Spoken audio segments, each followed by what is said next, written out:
Sir इसमें ये मेरी माता जी है सर, तो आप भी तो और वकील ये मैं इसमें वकील हूँ तो और मैं वकील 4 साल से बात चक्कर लगा रहा बराबर हूँ सर, 4 साल से चक्कर लगा रहा हूँ, लेकिन न्याय कहीं से नहीं मिला 4 साल, न सिविल न क्रिमिनल। अब कहाँ जाएगा आदमी सर, कहाँ जाएगा परिवार? न्याय तो ऐसे लोगों को मिल रहा है जिनके परिवार में कोई वकील नहीं है, तो ऐसा क्यों करे आप? सर वकील को ही तो नहीं मिल रहा, दूसरे को न्याय दिला देता हूँ, मुझे नहीं मिल रहा। ऐसा है कि वकील साहब अपना इलाज डॉक्टर खुद नहीं करता, दूसरे डॉक्टर वो के दिक्कत पास। वही है सर। तो आपको भी हाँ, वो मेरा इलाज मैं नहीं कर पा रहा हूँ हाँ, सर। तो सही दूसरे बेटर तो नहीं कहूँगा, दूसरे डॉक्टर के पास जाए। लेकिन मेरा तो माननीय न्यायालय से सर इसमें क्या था कि 30/56 का प्लॉट परिवादी का था, और परिवादी अपने बच्चों के साथ इंदौर में भी रहती थी और वहाँ गांव में भी रहती थी।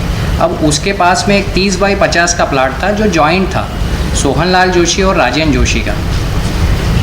सोहनलाल जोशी ने क्या किया कि सन 96 में उसके बंटवारे का हिस्सा 15/50 का हुकुमचंद सिंदसिया को सेल आउट कर दिया। उसके बाद उसने अभी लेटेस्ट 2018 में 15/56 का हिस्सा अन्य अमित शर्मा जो इसमें आरोपी है उसको सेल आउट कर दिया। अमित शर्मा ने सर वहाँ पर निर्माण कार्य जब चालू किया तो जो परिवादी है उसका मकान डिस्ट्रॉय कर दिया, मतलब उसने अपनी नींव खोदी तो नींव इतनी खोद के ले गया कि जो परिवादी गीता जोशी है उसका मकान पूरा का पूरा 15/56 का पूरा डिस्ट्रॉय कर दिया, पूरा गिर गया वो मकान। सर जब मकान गिरा और परिवादी को पता चला तो वो यहाँ इंदौर से तराना गई और तराना में उसने थाने में एक रिपोर्ट दर्ज की कि आरोपी ने मेरा मकान गिरा दिया है जानबूझकर, और मेरी 6 फीट की जगह भी उसने कब्जा कर लिया अवैध रूप से। तो थाने से कोई कार्रवाई नहीं की गई, थाने ने से नहीं की गई माय लॉर्ड। तो उसके बाद हमने एसपी महोदय को आवेदन दिया, वहाँ से भी कार्रवाई नहीं हुई। फिर हमने डीएसपी को दिया, कलेक्टर को दिया, कमिश्नर को दिया। हमने ऐसा कोई डिपार्टमेंट नहीं छोड़ा जहाँ शिकायत नहीं की, लेकिन कोई भी कार्रवाई नहीं की गई। उसके बाद सर हमने एक परिवाद लगाया माननीय न्यायालय तराना में, और परिवाद जब लगाया तो परिवाद के साथ 156 दिन की अभी एप्लीकेशन लगाई, उसके साथ फोटोग्राफ्स लगाए और डॉक्यूमेंट लगाए कि ये आदमी ने जो आरोपी ने 6 फीट की जगह जो है वो अवैध रूप से बेच दी है। किसने? सोहनलाल जोशी ने अमित शर्मा को, जो आरोपी है इसमें। और अमित शर्मा ने जानबूझ के जल्दबाजी में मकान बनाने के कारण हमारा मकान पूरा डिस्ट्रॉय कर दिया, और हमारी 6 फीट की जगह जो बाहर का पीछे का बता दिया, रिपीट मत करिए, जी समझ गया। जी वो रास्ता भी कब्जा करके और उस पर मकान का निर्माण कार्य चालू कर लिया। ठीक, इंजंक्शन नहीं लिया आपने सिविल कोर्ट जाके? सर वही मैं बता रहा हूँ, इसकी स्टोरी बड़ी इंटरेस्टिंग है इस केस की।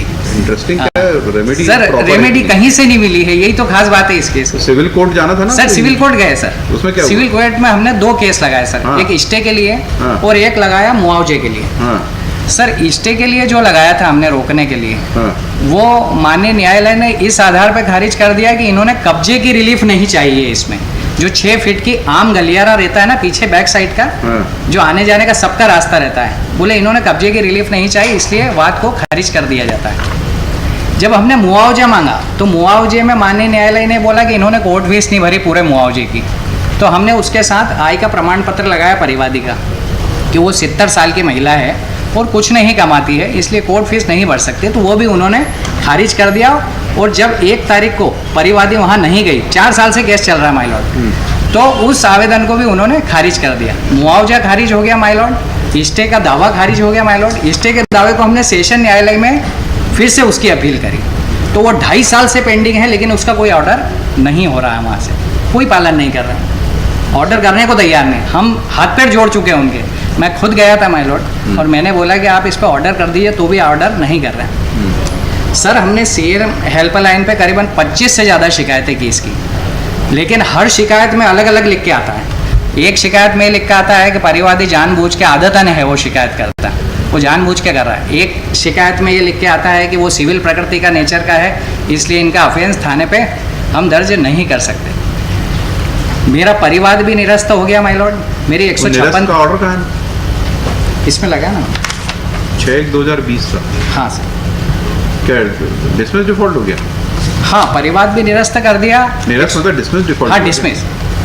अरे मेरिट पे हुआ क्या डिसमिस डिफॉल्ट? हाँ उन्होंने नहीं आने पे किया अनुपस्थिति में, क्योंकि वो इंदौर रहती थी और 4 साल से तो होगा ना उनका वहाँ ऑर्डर है ना, उसमें लिखा है। नहीं अपीयर हुआ था क्या उस दिन?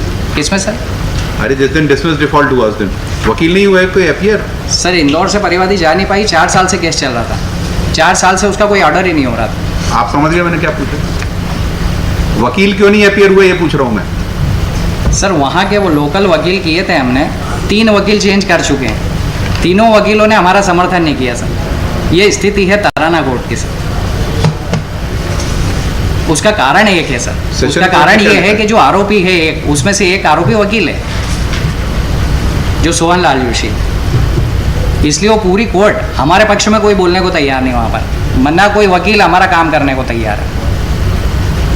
आपके यहाँ कोई वकील नहीं है? सर इसमें ये मेरी माता जी है सर, तो आप भी तो और वकील ये हैं। मैं इसमें वकील हूँ खुद, तो और मैं वकील 4 वकील साल से बात चक्कर लगा रहा बराबर हूँ सर, 4 साल से चक्कर लगा रहा हूँ, लेकिन न्याय कहीं से नहीं मिल रहा। 4 साल हो गए, न सिविल न क्रिमिनल। अब कहाँ जाएगा आदमी सर, कहाँ जाएगा परिवार? न्याय तो ऐसे लोगों को मिल रहा है जिनके परिवार में कोई वकील नहीं है, तो ऐसा क्यों करे आप? सर वकील को ही तो नहीं मिल रहा, दूसरे को न्याय दिला देता हूँ, मुझे नहीं मिल रहा।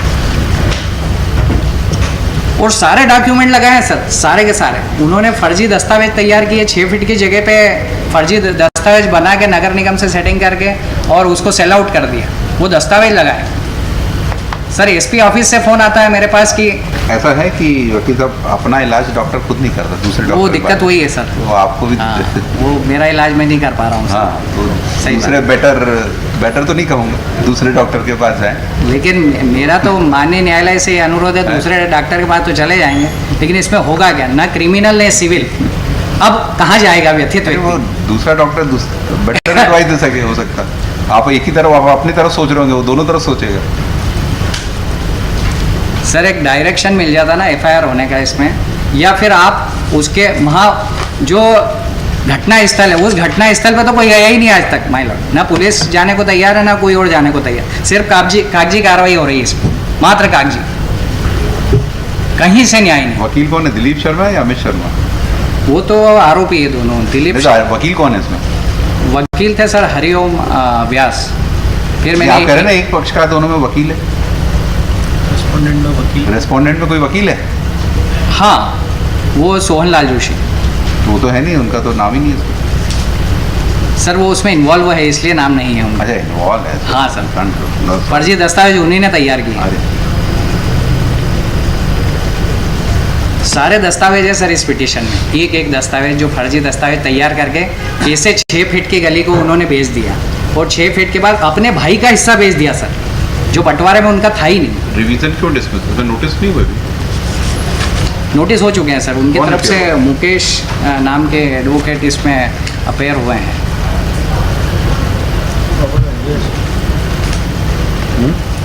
मुकेश ठाकुर जी को पावर। सर उसमें माननीय न्यायालय से अनुरोध है कि थोड़े से डॉक्यूमेंट देख लेंगे ना तो आपको थोड़ा सा और क्लियर हो जाएगा। ये आईए किस बात पे लगा? Order on IA number for ignoring defect. जी जी सर, वो एक बंटवारा लेख था, वो बंटवारा लेख सही नहीं था इसलिए। कमिश्नर आपका सेशन कोर्ट ने क्यों डिसमिस कर दिया? सर सेशन कोर्ट ने ये बोला है कि इसमें वही शपथ पत्र नहीं है, जबकि मैंने लगाया है इसमें कि शपथ पत्र के साथ था वो परिवार। और माननीय और निचली अदालत ने ये बोल के डिसमिस कर दिया कि जो साइटेशन आपने लगाया था वो साइटेशन ठीक नहीं था।